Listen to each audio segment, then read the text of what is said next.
If you're a developer, you're at least spending 8 hours a day in your editor. And let's consider for 5 days, that means you're already spending 40 hours a week in your editor. So it makes sense to master it, right? So let's start with VS Code today. Okay, let's open any project in VS Code. It should probably look like this. Okay, personally, I don't like this get started every time I open VS Code. So I'll remove that by clicking on this check mark. So next time I will not see it. I personally don't like this status bar. So let's remove that status. And what I'll do is I'll press Command P, then greater than symbol, and then just search for toggle status bar visibility. Let's do the same thing for activity bar. Activity bar is what we see here. Let's open any file. Okay, you see here we have this mini map. Let's try to remove that as well. I'll press Command comma to go to the settings. First thing, I don't like this GUI, so I'll just search for JSON, and then here you will see this JSON split JSON. I'll just click on, I'll just tick it, then I'll remove it, go to the settings, workbench, then editor settings, and then here you will see here on the editor you can select the JSON format. So next time if I open the settings, you can see this kind of a splitted view of JSONs. Right here on the left side, I'll have all the default settings, and here I can override all the settings which I want. Whatever we have done, all these settings have saved like this.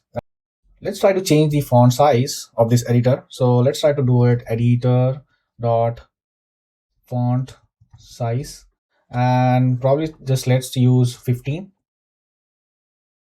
I think 15 is good. Let's change this editor dot font family as well.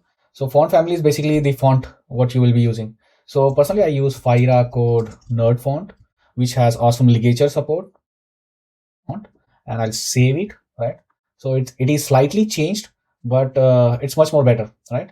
And also I would like to enable this ligature. So ligature is like if you have this equal to, right? So it looks like this right now, but let's enable this editor dot font ligatures, and let's set it to true, and let's save it. Now if I do equal to, you see it shows me 3 lines, right? With a nice symbol, which is, I think it is better, right? So it's a personal preference.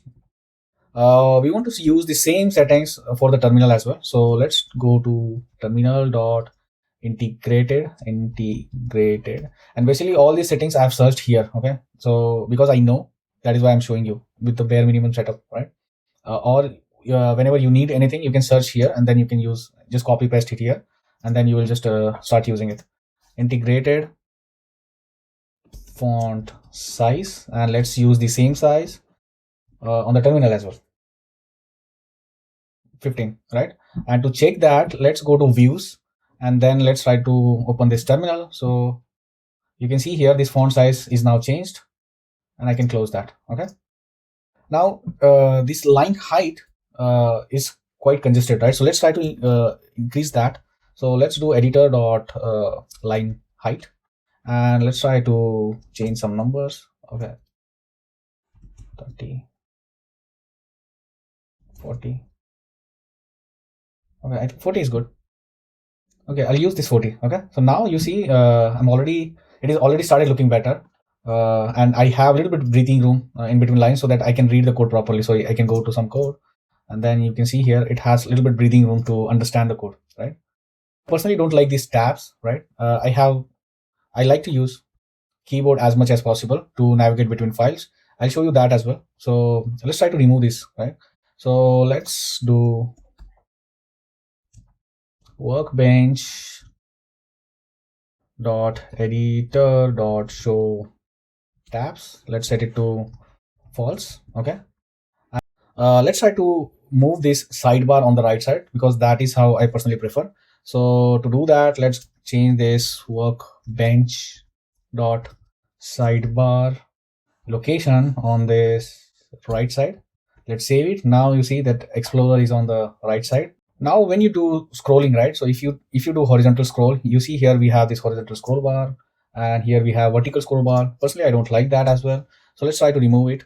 Let's do editor dot scroll bar horizontal scroll bar size. Let's set it to 0. Let's do the same thing for editor dot scroll bar vertical size, set it to 0 again. Let's save it. Now I don't have those scroll bars, which is good. So I don't like this breadcrumbs. I never find it useful. So let's try to remove that as well. So let's do breadcrumbs enabled. Let's set it to false. And now it's much more better. Now let's try to install any theme, right? To install any theme, click on the view and then go to these extensions. And then let's search for Dracula. Dracula, I personally like it. So let's install that and set it to Dracula. Let's close it, right? And I think it looks better. I can even use Dracula soft, right, if anyone wants it, but I think Dracula is good. So let's use that. Let's close it. Let's go to Explorer again. And you see here, these folder icons are a little bit ugly. So let's try to improve that as well. Let's go to View section again, extensions, search for material icons, and let's install that. Let's set it. Let's close it. Let's open Explorer, and you can see we have a lot more better icons now, right? Which looks better, and this theme looks better as well. I also don't like this settings for that. Actually, it is not possible with the settings of VS Code. So for that, let's go to extensions and let's go to CS. Let's search for CSS, custom CSS. Actually, this extension. Okay, let's install it. Okay, let's close it. Let's open settings again. Let's go back to the settings. I have some settings already, right? So I'll show you what is that. So basically I've created one CSS file which basically hides this title bar with some CSS hacks, right? So let's press Command P again. And let's try to enable this CSS plugin. Now you will see this restart your Visual Studio Code. Let's restart it. And now you see that title bar is also gone. Now let's go to the settings again. On the title bar, you will always see these file names, right? So that also I don't like. So what I can do is I can just have window dot title, okay, and it has some values, right? So instead of that, what I'll do is I'll just replace it with dirty, and I'll just add space in front of it, right? And let's save it. So whenever I'm editing any file, right, so it will show me this dot so that I'll understand this file is dirty, it's not saved. And one final thing, let's try to remove this layout controls. And I think it's minimal and it looks good. When we have such minimal UI, we need some better way to navigate between files, right? So let's try to set some key bindings so that the navigation of the projects becomes easier, right? So let's close this and let's close all the files. Let's press Command P and greater than symbol, and then after that, let's try to search for keyboard shortcuts. So every time you have seen that, right? So whenever you do, like whenever you want to open that palette, right, you're using Command P, right? So to I think I'm habited of using Control P. So let's try to change it to Control P. And basically you can search, if you know already the shortcut, right, you can search it like this, like CTRL or CMD. In our case, it's Command plus P, right? And it will show you all the key bindings regarding that. So it's basically go to files. Let's try to change it to Control P. And even if it is existing, right, any other key binding is already using it, I don't mind. I want it the way I want, right? So let's change it. So now I can quickly press Command P, right? And then I can go to this and I can open this palette and I can clearly see all the recent files I've opened, right? And one small trick I can show you. So if we go to the keyboard settings, right? And in the keyboard settings modifier, I'm setting that caps lock to control, okay? So whenever I'm pressing caps lock, so that is basically acting as a control. So basically I don't have to tilt my hand. I can simply press caps lock P, and then I can go to this palette easily. Let's set the next key binding. Let's try to search for symbols, and let's change this go to symbol in editor to Control R. Let's change this go to symbol in workspace to, let's right click on it, change the key binding, Control Shift R. Okay, so let's close this. By the way, I'm closing it with Command W. Okay, let's say I want to go to threads controller. I can press Control P, then go to thread controller. And now if I want to go to specific method or any property, I can press Control R, and then basically it will show me all the properties and methods available. And then I can quickly filter through. Like for example, I want to go to index method. I can just type index and I can go there. And if I want, like if sometimes what happens is I know the method name, but I don't know where it exists, right? So then in that case, I can press Control Shift R, and then basically now it is trying to search all the symbols inside this workspace. So I can go to, let's say, passes, something like that, and I can go to that reCAPTCHA class in the passes method directly. So now sometimes what happens is you are new to the project, right? So you don't know like how the structure is, and in that case this file explorer is quite handy, right? So let's try to change that key binding as well. So default is Command B. So with Command B you can just open close this or toggle this explorer. So instead of that, let's go to keyboard shortcuts, and this time let's try to search. In this case I know this key binding, so I'll just search for key binding CMD plus B, and it will give me that toggle primary sidebar visibility. So let's change it to Control 1. Okay, and why I'm using Control 1, because in most of the IDEs, right, so in IntelliJ or some other IDEs, it's default, and that is what I use personally. So you can change it to anything, but I think this is good shortcut.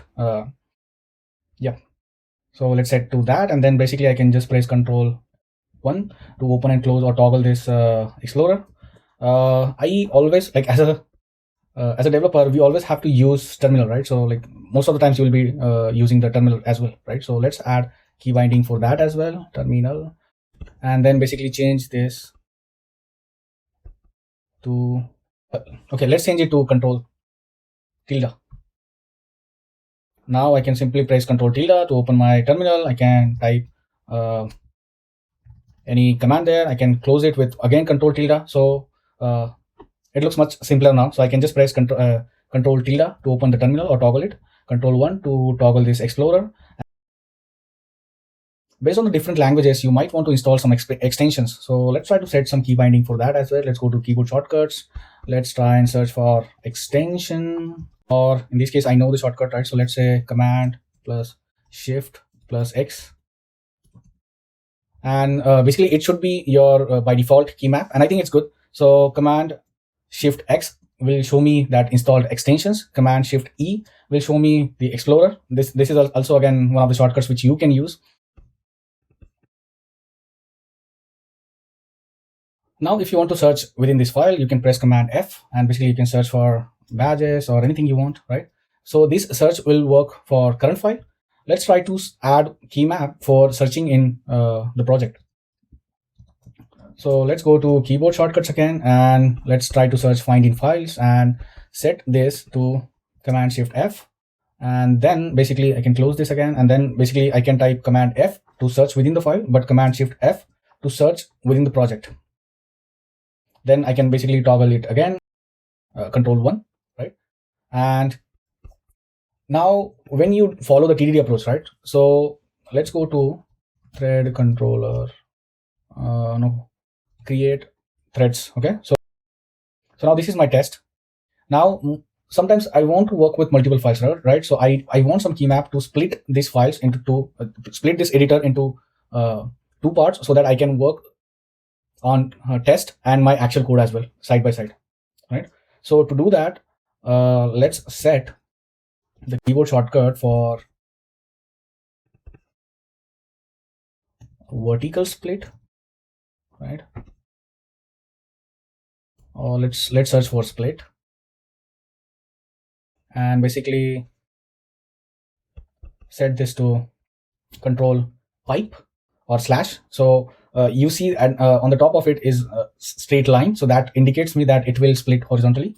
So if I set it So I can just split this window, and then I can press Control P and open thread controller, and then basically I can go to index method, and then let's say if I comment this line and save it, and in this another file I can run the test, and then I can see if things are working or not, right?